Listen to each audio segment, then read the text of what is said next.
साथियों, वामसेप के 35वें राज्य अधिवेशन में आपका हार्दिक स्वागत है। आज के कार्यक्रम की अध्यक्षता कर रहे वामसेप के राष्ट्रीय अध्यक्ष आदरणीय वामन मेश्राम साहब, तमाम सम्मानित वक्तागण और इस कार्यक्रम को देखने और सुनने वाले सम्मानित साथियों, आज जो ये अधिवेशन हो रहा है, इस अधिवेशन में कई विषय चर्चा के लिए रखे गए, जिसमें से एक महत्वपूर्ण विषय उत्तर प्रदेश के संदर्भ में रखा गया है कि यूपी में समस्त मूल निवासी समाज और खास तौर पर समस्त पिछड़े वर्ग के लोगों पर हो रहे अन्याय अत्याचार में और उनकी हो रही हत्याएं, आगजनी एवं अन्य घटनाएं शासन प्रशासन की नाकामी के साथ साथ जातिगत पूर्वाग्रह का जीता जागता सबूत है। एक गंभीर चर्चा, ये विषय आज एक महत्वपूर्ण विषय उत्तर प्रदेश के संदर्भ में उत्तर प्रदेश के राज्य अधिवेशन में रखा गया है। साथियों, जैसा कि आप सभी लोगों को पता है कि उत्तर प्रदेश में इसके पहले अभी भारतीय जनता पार्टी की सरकार है और भारतीय जनता पार्टी की सरकार में योगी आदित्यनाथ उत्तर प्रदेश के मुख्यमंत्री। आप सभी लोगों को इस बात की जानकारी है कि जो योगी आदित्यनाथ के पहले उत्तर प्रदेश के मुख्यमंत्री माननीय अखिलेश यादव जी हुआ करते थे, और जब अखिलेश यादव जी उत्तर प्रदेश के मुख्यमंत्री थे तो भारतीय जनता पार्टी के लोगों के द्वारा बड़े पैमाने पर कानून व्यवस्था के सवाल को उठाया गया था।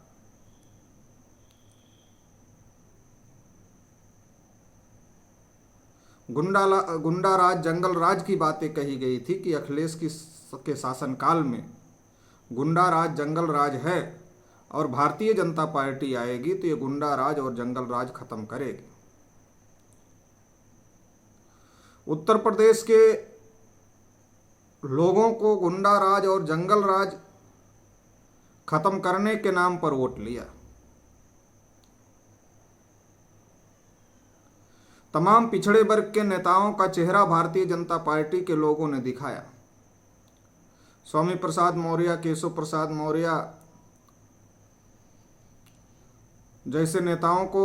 सामने किया और केशव प्रसाद मौर्य को उप मुख्यमंत्री बना करके उनको चुप कर दिया, जबकि चुनाव के समय ऐसा प्रचार किया जाता रहा कि केशव प्रसाद मौर्य को उत्तर प्रदेश का मुख्यमंत्री बनाया जाएगा। लेकिन बाद में योगी आदित्यनाथ को उत्तर प्रदेश का मुख्यमंत्री बनाया गया और केशव प्रसाद मौर्य को उप बनाकर चुप कर दिया गया।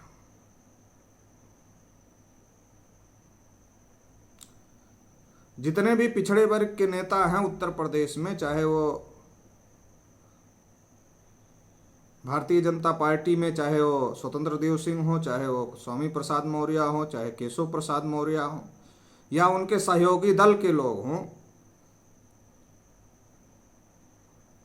किसी की कोई खास अहमियत, किसी की कोई हैसियत इस गवर्नमेंट में है ऐसा दिखाई नहीं देता। और इसकी वजह से बड़े पैमाने पर जो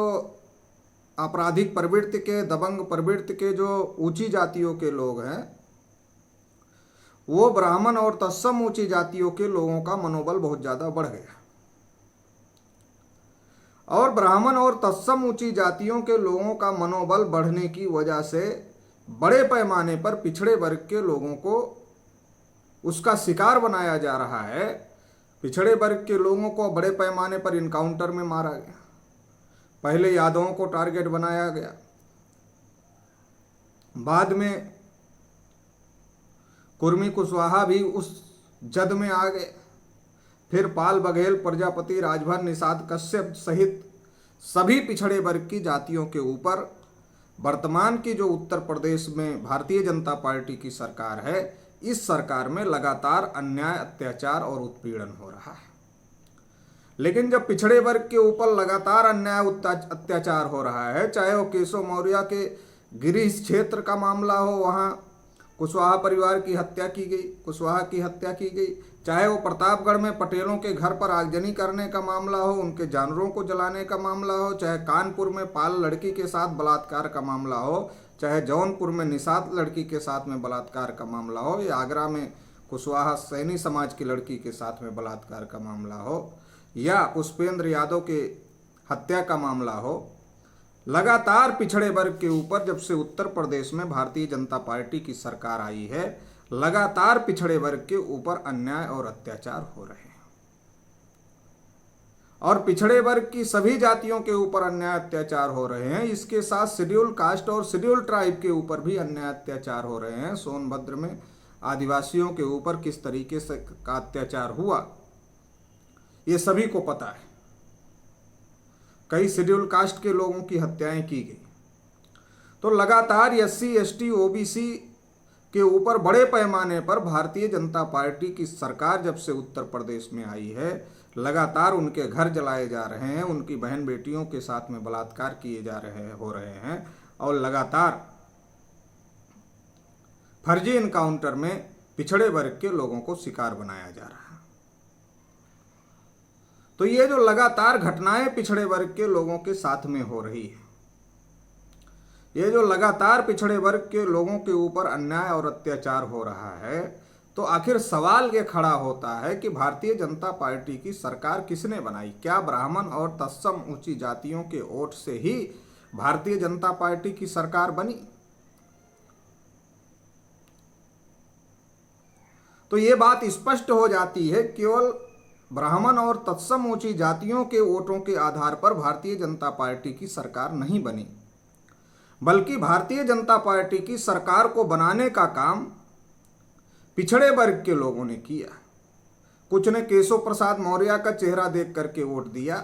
तो कुछ ने स्वामी प्रसाद मौर्य का चेहरा देखकर वोट दिया, तो किसी ने अनुप्रिया पटेल का चेहरा देखकर वोट दिया, तो किसी ने ओम प्रकाश राजभर का चेहरा देखकर वोट दिया, तो किसी ने स्वतंत्र देव सिंह का चेहरा देखकर वोट दिया। तो ये जो पिछड़े वर्ग के लोग थे, पिछड़े वर्ग के लोगों को मोबिलाइज करने के लिए उनके नेताओं को सामने किया गया, उनके नेताओं को हाईलाइट किया गया उत्तर प्रदेश के चुनाव के पहले, ताकि उन जातियों का समर्थन, पिछड़े वर्ग के लोगों का समर्थन हासिल किया जा सके। तो बड़े पैमाने पर पिछड़े वर्ग के नेताओं को सामने करके, और केशव प्रसाद मौर्य जो कि पिछड़े वर्ग के हैं, वो उत्तर प्रदेश के मुख्यमंत्री बनेंगे, इस बात का प्रचार प्रसार करके पिछड़ों का वोट लिया गया।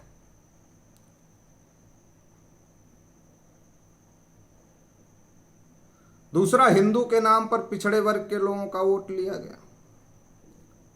जब सरकार बनाने के लिए वोट डालना है, तब यादव, कुर्मी, मौर्य, चौहान, राजभर, निषाद, कश्यप, ये सब हिंदू हैं, प्रजापति भी हिंदू है, सारी पिछड़े वर्ग की जातियां हिंदू हैं। जब वोट लेना है तब हम सभी हिंदू हैं। जब मुसलमानों से लड़ाई झगड़ा करवाना है, हमको मुसलमानों से भिड़ाना है, तब हम सभी हिंदू हैं। और हिंदू के नाम पर जब सरकार आ गई, तो सरकार में हमारे लोगों की ही हत्याएं हो रही हैं, पिछड़े वर्ग के लोगों की ही हत्याएं हो रही हैं, पिछड़े वर्ग के लोगों की बहन बेटियों के साथ में बलात्कार हो रहे हैं, पिछड़े वर्ग के लोगों के घर जलाए जा रहे हैं, और एक भी पिछड़े वर्ग का नेता इन घटनाओं को रोकने की बात तो छोड़ो, भारतीय जनता पार्टी के अंदर का एक भी पिछड़े वर्ग का नेता इस पर कोई स्टैंड लेता हुआ दिखाई नहीं दे रहा है, स्टैंड लेने की स्थिति में नहीं है। क्योंकि अगर वो स्टैंड लेगा तो उसे पार्टी से निकाल दिया जाएगा, और मंत्री बनकर जो मलाई उसको खाने को मिल रही है वो मलाई बंद हो जाएगी। इसलिए तमाम पिछड़े वर्ग के लोगों के ऊपर लगातार भारतीय जनता पार्टी की सरकार में अन्याय और अत्याचार हो रहा है, मगर इस पर कोई कार्यवाही हो नहीं रही है। कोई पिछड़े वर्ग का नेता इस पर स्टैंड नहीं ले रहा है। तो पिछड़े वर्ग के लोगों को जाति के नेताओं का चेहरा दिखा करके वोट लिया गया। पिछड़े वर्ग के लोगों को हिंदू बनाकर वोट लिया गया। लेकिन जब आज पिछड़े वर्ग के ऊपर अन्याय और अत्याचार भारतीय जनता पार्टी के सरकार में हो रहा है, तो एक भी पिछड़े वर्ग का नेता उनको बचाने की स्थिति में नहीं है, और ना ही उनको हिंदू माना जा रहा है, और ना ही उनके ऊपर अन्याय, अत्याचार, उत्पीड़न बंद किया जा रहा है। इसलिए मैं लगातार पिछड़े वर्ग के लोगों को इस बात को कहता रहता हूं कि जाति के नाम पर वोट दोगे तो तुम्हारी पिटाई होना निश्चित है। धर्म के नाम पर वोट दोगे तो तुम्हारी पिटाई होना निश्चित है। पिछड़े वर्ग के नेताओं ने भारतीय जनता पार्टी की विचारधारा को नहीं देखा। पिछड़े वर्ग के लोगों ने भारतीय जनता पार्टी के इतिहास को नहीं देखा। पिछड़े वर्ग के लोगों ने इस बात को नहीं समझा कि भारतीय जनता पार्टी पिछड़े वर्गों की विरोधी पार्टी है और ये ब्राह्मणों का हित करने वाली पार्टी है। इस बात को पिछड़े वर्ग के लोगों ने नहीं समझा और पिछड़े वर्ग के लोगों ने अपने अपने नेताओं का चेहरा देखकर या फिर हिंदू के नाम पर भारतीय जनता पार्टी की सरकार बनाने का काम किया, जिसका बहुत बड़ा खामियाजा पिछड़े वर्ग के लोगों को भुगतना पड़ रहा। और भुगतना इसलिए भी पड़ रहा है कि पिछड़े वर्ग के लोगों को यह बताया गया, यह समझाया गया कि भारतीय जनता पार्टी की सरकार आएगी तो रामराज आ जाएगा, और रामराज आ जाएगा तो पिछड़े वर्ग के लोगों को पता ही नहीं है कि रामराज में होता क्या है। पिछड़े वर्ग के लोगों को लगा कि गांधी जी रामराज की बात करते थे, अब भारतीय जनता पार्टी के लोग रामराज की बात करते हैं। जब गांधी जी रामराज की बात कर रहे थे उस समय गांधी जी के झांसे में पिछड़े वर्ग के लोग आए, और जब पिछड़े वर्ग के लोग गांधी जी के झांसे में आए तो पिछड़े वर्ग के लोगों का हक अधिकार उस समय गांधी जी ने छीनने का काम किया था। संविधान सभा में एक भी ओबीसी को टिकट नहीं दिया था, गोलमेज सम्मेलन में एक भी ओबीसी का मुद्दा नहीं उठाया था, और संविधान में और जब सरदार पटेल प्रधानमंत्री बनने वाले थे तो ब्राह्मणों ने उनको प्रधानमंत्री नहीं बनने दिया था। आज भारतीय जनता पार्टी के लोग रामराज की बात कर रहे हैं, पिछड़े वर्ग के लोग भारतीय जनता पार्टी के बहकावे में आ गए कि रामराज आएगा, और रामराज के चक्कर में भारतीय जनता पार्टी के झांसे में आकर पिछड़े वर्ग के लोगों की आज दुर्गति उत्तर प्रदेश के अंदर हो रही है। इसलिए पिछड़े वर्ग के लोगों को इस बात को जानना समझना जरूरी है कि राम राज्य का मतलब क्या है। अगर आप वाल्मीकि रामायण पढ़ो तो वाल्मीकि रामायण में एक प्रसंग है शंभूक वध का। शंभूक शूद्र थे, ओबीसी थे, और राम ब्राह्मणों के कहने पर राम शंभूक की हत्या कर देते हैं, और उस हत्या को वध कहा जाता है और उसको वध नाम दिया जाता है। ब्राह्मण जब कोई जायज नाजायज, जब ब्राह्मण को लगता है कि हत्या जायज है, ब्राह्मणों के ग्रंथों के हिसाब से शूद्रों की हत्या जायज है, तो जब राम ने शूद्र की हत्या किया तो उसे वध नाम दिया गया। पहले जिस हत्या को ब्राह्मण जायज मानते थे उसे वध कहते थे, शूद्रों की हत्या को। आज ब्राह्मण शूद्रों की हत्या को इनकाउंटर कह रहे हैं, ज्यादा अंतर नहीं है। पहले शूद्रों की हत्या को जज का वध कहा जाता था, आज शूद्रों की हत्या को इनकाउंटर नाम दिया जा रहा है। तब वध कहकर जायज ठहराया जाता था, आज इनकाउंटर कहकर उस हत्या को जायज ठहराया जा रहा है। तो लगातार उत्तर प्रदेश में पिछड़े वर्ग के लोगों के ऊपर अन्याय अत्याचार हो रहा, चूंकि रामराज आ गया। रामराज में शूद्रों की हत्या होगी, ब्राह्मण राजा होगा, ब्राह्मण इनडायरेक्ट राजा होगा और क्षत्रिय दिखाने के लिए राजा होगा। आज जो उत्तर प्रदेश की स्थिति है यही है। भारतीय जनता पार्टी की कमान आरएसएस के ब्राह्मण मोहन भागवत के हाथ में है, और योगी आदित्यनाथ जैसे लोग उत्तर प्रदेश के मुख्यमंत्री हैं जो उनके अधीन हैं और उनके अधीन होकर के काम कर रहे हैं। तो इस प्रकार से ये पूरे उत्तर प्रदेश के अंदर पिछड़े वर्ग के लोगों के ऊपर एक तो बड़े पैमाने पर इनकाउंटर किए गए, दूसरा पिछड़े वर्ग के लोगों के घरों पर आगजनी की गई, उनके घरों पर कब्जा किया गया, उनकी हत्याएं की गई, उनकी बहन बेटियों के साथ बलात्कार किए गए, और इसके साथ शेड्यूल कास्ट शेड्यूल ट्राइब के लोगों के साथ में भी तमाम प्रकार की घटनाएं हुई, और तमाम प्रकार के अन्याय और अत्याचार लगातार पिछड़े वर्ग के ऊपर और शेड्यूल कास्ट शेड्यूल ट्राइब के ऊपर उत्तर प्रदेश में जब से भारतीय जनता पार्टी की सरकार बनी तब से चल रहे, लगातार हो रहे। भारतीय जनता पार्टी का कोई पिछड़े वर्ग का नेता या शेड्यूल कास्ट का नेता इसके विरोध में स्टैंड नहीं ले रहा है। चाहे वो स्वतंत्र देव सिंह प्रदेश अध्यक्ष हों, चाहे वो केशव प्रसाद मौर्य हों, चाहे वो स्वामी प्रसाद मौर्य हों, चाहे वो उनके सहयोगी दल के लोग हों, कोई भी स्टैंड नहीं ले रहा है। लेकिन विपक्ष को जो स्टैंड लेना चाहिए था गवर्नमेंट के खिलाफ में, विपक्ष भी ऐसा कोई स्टैंड लेता हुआ दिख नहीं रहा है। लेकिन लगातार जब सामाजिक संगठनों ने लगातार इस मुद्दे को उठाया, राष्ट्रीय पिछड़ा वर्ग मोर्चा ने और तमाम सामाजिक संगठनों ने लगातार जब इस मुद्दे को उठाया कि उत्तर प्रदेश के अंदर पिछड़े वर्ग के लोगों के ऊपर अन्याय और अत्याचार हो रहा है, लगातार ये जब जागृति बढ़ रही थी, लोगों का ध्रुवीकरण हो रहा था, पिछड़े वर्ग के लोग भारतीय जनता पार्टी से दूर हो रहे थे, तो भारतीय जनता पार्टी के लोगों ने एक साजिश के तहत ब्राह्मणों का उत्पीड़न हो रहा है ऐसा प्रोपेगेंडा चलाने का काम किया। जबकि उत्तर प्रदेश का उप मुख्यमंत्री ब्राह्मण है, उत्तर प्रदेश में डीजीपी ब्राह्मण है, प्रमुख सचिव ब्राह्मण है, मुख्य सचिव ब्राह्मण है, सारे ब्राह्मण हैं, और ब्राह्मणों के नियंत्रण की ही उत्तर प्रदेश की सरकार है, क्योंकि आरएसएस ब्राह्मणों के नियंत्रण वाला संगठन है और आरएसएस के नियंत्रण में बीजेपी है, इसलिए ब्राह्मणों के नियंत्रण की सरकार है। और कई बार हमारी जब ब्राह्मणों से जब ब्राह्मण लोगों के द्वारा ये भी कहते हुए सुनने को मिला कि हमारी ब्राह्मणों की मर्जी के बगैर, आरएसएस की मर्जी के बगैर योगी आदित्यनाथ 1 इंच भी नहीं हिल सकते, तो ये जानबूझकर ब्राह्मणों का उत्पीड़न हो रहा है ऐसा प्रोपेगेंडा फैलाने की कोशिश की गई, ताकि जो पिछड़े वर्ग के लोगों के ऊपर अन्याय, अत्याचार और उनकी हत्याएं हो रही हैं, जिस पे भारतीय जनता पार्टी बुरी तरीके से घिर गई है और पिछड़े वर्ग के लोग भारतीय जनता पार्टी के विरोध में लामबंद हो रहे हैं, तो इसको रोका कैसे जाए। तो रोकने के लिए ब्राह्मणों ने बहुत चालाकी से ब्राह्मणों का ही उत्पीड़न हो रहा है ऐसी खबरें चलाना शुरू किया, ऐसा टीवी पर डिबेट कराना शुरू किया। और ये चर्चा जब कानपुर देहात में एक विकास दुबे नाम के शख्स ने, जिसने 8 पुलिस वालों को मौत के घाट उतार दिया था, ऐसे शख्स का जब इनकाउंटर हुआ, उसके बाद से लगातार ब्राह्मणों का उत्पीड़न उत्तर प्रदेश में हो रहा है, ऐसा टीवी डिबेट चलाना ब्राह्मणों ने शुरू किया। तो ये जो विकास दुबे था, विकास दुबे गैंगस्टर था, 8 पुलिस वालों को मारा था, और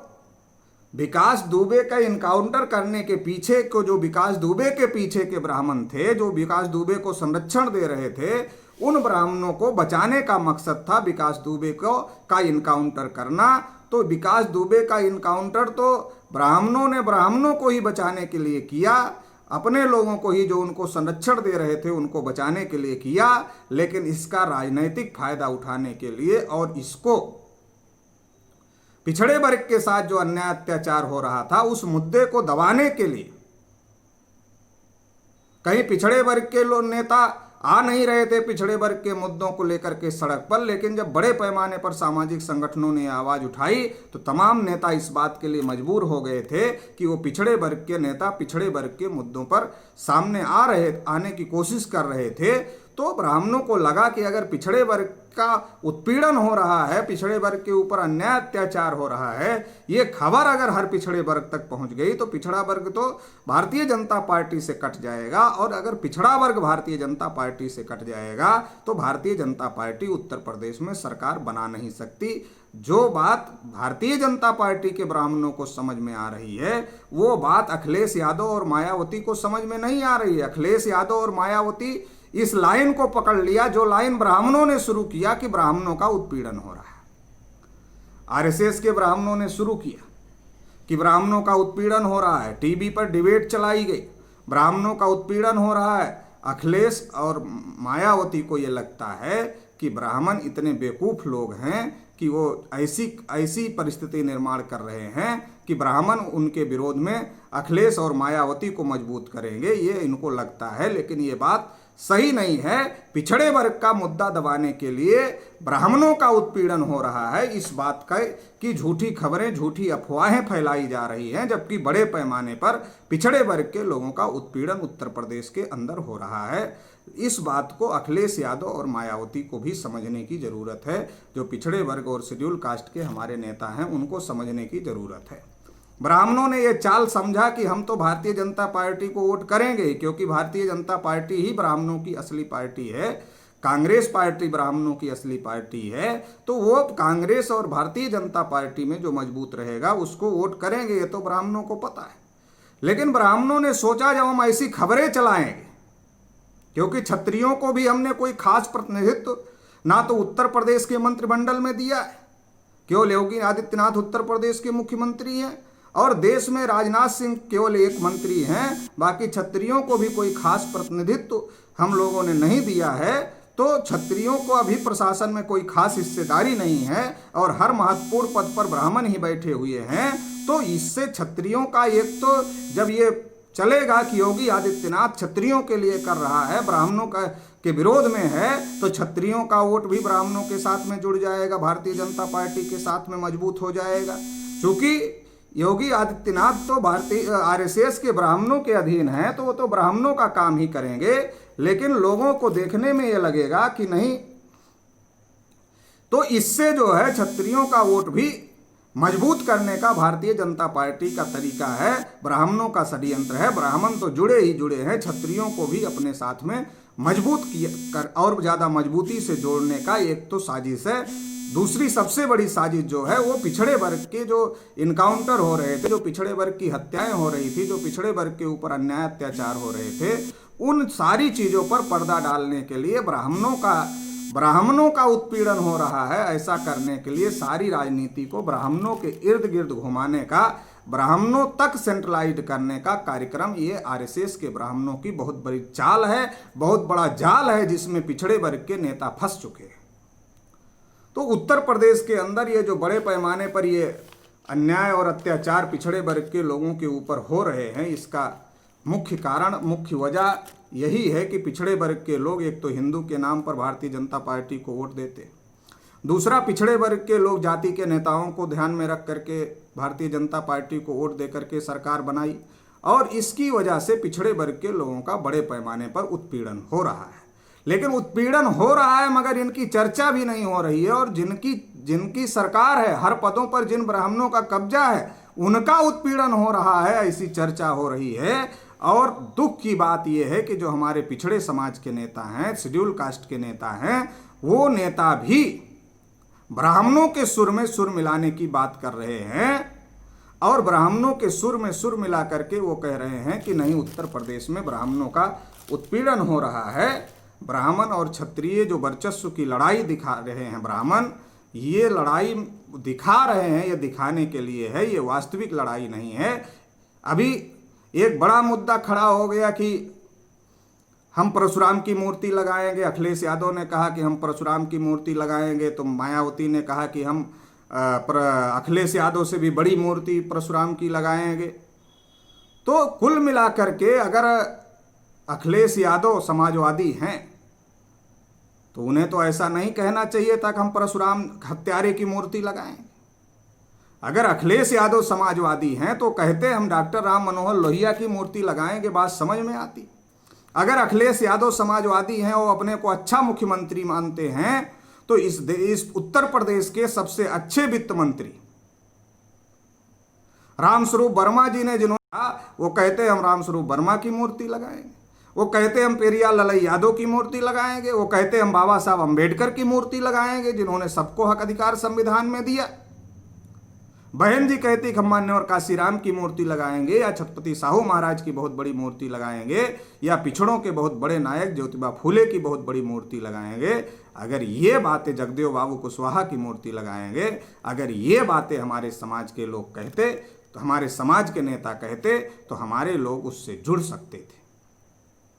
लेकिन हमारे समाज के नेता क्या कह रहे हैं, हम परशुराम की मूर्ति लगाएंगे। उनको लगता है कि परशुराम की मूर्ति लगाने से ब्राह्मण इतना मूर्ख हैं कि वो मायावती और अखिलेश को वोट दे देंगे और वो भारतीय जनता पार्टी को वोट नहीं देंगे। उनको ऐसा लगता है। ये जो गलतफहमी है, ये गलतफहमी जो इनके सलाहकार ब्राह्मण हैं अखिलेश जी के पास में और मायावती जी के पास में, वो लोग इन लोगों के दिमाग को खराब करते हैं। और पिछड़े वर्ग के लोगों के अंदर, शेड्यूल कास्ट, शेड्यूल ट्राइब के अंदर लगातार ये आक्रोश बढ़ रहा है कि जो पिछड़े वर्ग के नेता हैं वो पिछड़े वर्ग की बात नहीं कर रहे हैं, पिछड़े वर्ग के ऊपर अन्याय अत्याचार हो रहा उसकी बात नहीं कर रहे हैं, और एक गैंगस्टर विकास दुबे मारा गया उसके उत्पीड़न की बात कर रहे हैं, ब्राह्मणों के उत्पीड़न की बात कर रहे हैं। प्रदेश के अंदर सैकड़ों यादवों के ऊपर इनकाउंटर और तमाम प्रकार की घटनाएं हुई, तमाम